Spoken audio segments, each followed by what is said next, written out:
వచ్చి ప్రాణం పెట్టి, కలవరి శిలువలో ఆయన ప్రాణం పెట్టి రక్తం కార్చి తిరిగి లేచిన సజీవుడైన దేవుడు అంటున్నాడు, కమాన్ రండి, నేను మిమ్మల్ని ప్రేమిస్తున్నాను కనుక మిమ్మల్ని నేనేం చేస్తాను, నా కౌగిటిలో చేర్చుకొని నా రక్షణ మీకు ఇచ్చి పగపగమంటే అగ్నిగుండం తప్పించి తగతగా వచ్చే మోక్షరాజ్యానికి మిమ్మల్ని తీసుకుపోవటానికి ఈ లోకానికి నేను వచ్చాను. యేసు ప్రభుల వారు గుడి కట్టుకోనికి రాలేదు. యేసు ప్రభుల వారు ఏదో బంగ్లా కట్టుకొని ఒక సింహాసనం మీద కూర్చోడానికి రాలేదు. నరుని ఆత్మ నరకానికి వెళుతుంటే ఆ నరకం నుండి తప్పించడానికి యేసు ప్రభుల వారు ఈ లోకానికి దిగి వచ్చిన దేవుడు. ఆయన అంటున్నాడు, నువ్వు నా దగ్గరికి వస్తే నేనేం చేస్తానో తెలుసా, నా రక్తముతో నిన్ను కడిగి నీ జన్మ కర్మ పాపము నుండి నిన్ను విమోచించి నిన్ను నా బిడ్డగా చేసుకుంటాను అని.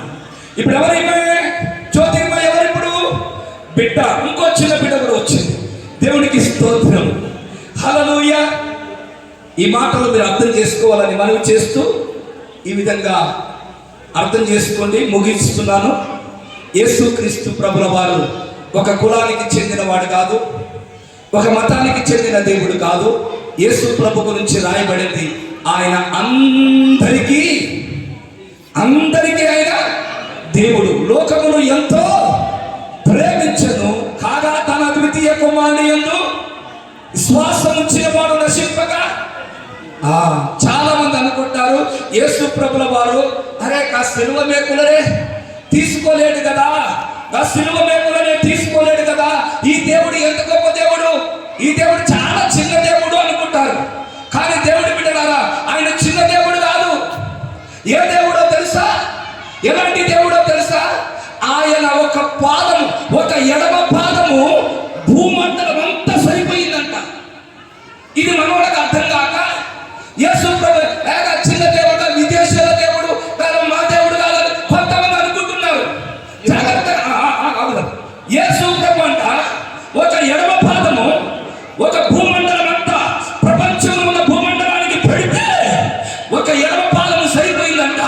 కుడి పాదము సముద్రం మీద పెట్టాడంట, సముద్రం మీద. ఈ గొప్ప దేవుడు చిన్న దేవుడు చదువు ఇప్పుడు. ఆయన తన కుడి పాదము సముద్రం మీదను ఎడమ పాదము భూమి మీదను మోపి. గట్టిగా చప్పట్లు కొట్టండి, అందరు గట్టిగా చప్పట్లు కొట్టండి, యథార్థంగా కొట్టండి అమ్మా, డబ్బులేమో అడగదు కానీ. హల్లెలూయా, గట్టిగా కొట్టారు చప్పట్లు. హల్లెలూయా. ఏ దేవుడు?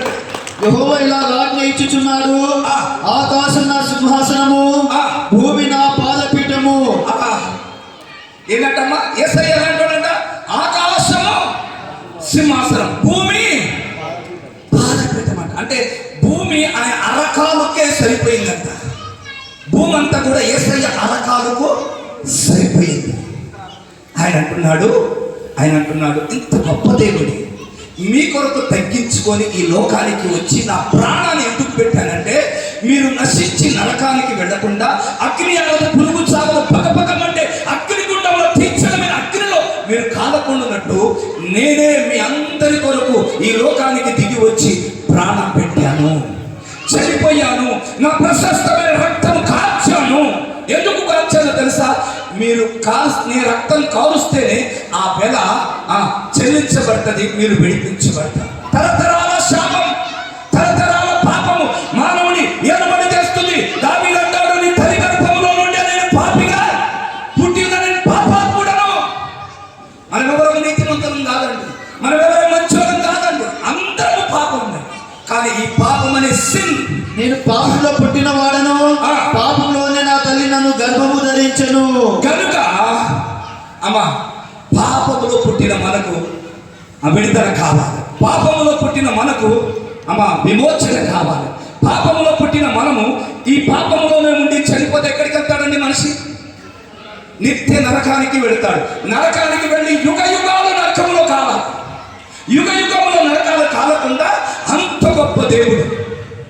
ఒక పాదము భూమండలం సరిపోయింది, ఒక పాదము సముద్రం. ఎన్ని రెట్లు ఉంటుందండి? 300 రెట్లు ఉంటుంది. భూమి కంటే 300 రెట్లు ఉన్న సముద్రానికి ఒక కుడి పాదం, యేసయ్య కుడి పాదం సరిపోయిందంట. ఆయన అంటాడు, ఆకాశం నా సింహాసనం. ఒక కుడిచి వేసుకుంటే దేవుడి బిడ్డలారా నా వైపు చూస్తూ ఈ మాట వినండి, ఇది సింహాసనం అనుకుందాం, ఈ సింహాసనం మీద ఇట కూర్చున్నాడు యేసయ్య. ఇట కూర్చుంటే ఆకాశం ఎంత ఉందో అది సింహాసనం అయింది. ఈ భూమి జస్ట్ ఇక్కడ నుంచి మోకాళ్ళ వరకే వచ్చింది. గట్టిగా చప్పట్లు కొట్టండి. ఈ మోకాళ్ళ వరకే వచ్చింది భూమి. ఏదో పిచ్చోళమై నమ్ముకోలేదండి యేసు ప్రభుని, నేను తెలియక నమ్ముకోలేదండి. రుచి చూసి యేసు ప్రభుని రుచి చూసి నమ్ముకొని ఎరిగిన వాళ్ళము కనుక ఈ సత్య సువార్త మీకు ప్రకటించబడుతుంది. నమ్మండి, విశ్వసించండి, నమ్ముకోండి, విశ్వసించండి. ఎందుకు నమ్మండి అంటే మీ భవిష్యత్తు, మీ ప్రాణాత్మ శరీరములు ఆయన పుట్టించాడు. మనందరినీ 400 కోట్ల మంది ప్రజలని ఎవరు పుట్టించారంటే యేసయ్య. 800 కోట్ల మంది ప్రజలను ఎవరు పుట్టించారంటే యేసయ్య పుట్టించారు. ఇప్పటికే అన్ని కంట్రీలలో ఇంచుమించు 400 కోట్లకు పైగా యేసు ప్రభుని ఆరాధిస్తున్నారు. చెప్పండి, యేసు ప్రభుని 400 కోట్ల మంది ప్రజలు ఆరాధిస్తున్నారు. ఎందుకో తెలుసా? ఆయన దేవుడు, ఆయన పరిపూర్ణమైన దేవుడు, ఆయన పరిశుద్ధుడు, ఆయనలో ఏ పాపము లేదు, ఏ శాపము లేదు, ఆయనే సృష్టికర్త. ఈ లోకమంతటిని సృష్టించిన దేవుడు కనుక నీ కొరకు వచ్చి నిన్ను చేతులారా చేసుకొని నిన్ను నరకానికి పంపించకూడదని ఆయన నీ కొరకు ప్రాణం పెట్టాడు. తమ్ముడు, చెల్లెమ్మ, విశ్వసిస్తావా? నమ్ముతావా? దేవుడు ఏదో బరువు ఎత్తుకొని నడవాల్సిన పని లేదు. నీ నోటికి ఉన్న కాడనే ఒక్క మాట అనొచ్చా, ప్రభువా నేను పాపిని అని ఒక్క మాట అంటే చాలండి. యేసయ్య నీ జన్మ కర్మ పాపాలు క్షమించి నిన్ను తన రక్తంతో కడిగి శుద్ధీకరిస్తాడు. తమ్ముడు లేచినబడ్డాడు. తమ్ముడు నతానేలు పాపం ఈ గుట్టలో చక్కటి సేవ చేస్తున్నాడు. ఈ తమ్ముడు దగ్గర మందిరం ఉంది. ఎవరైనా ఇంకా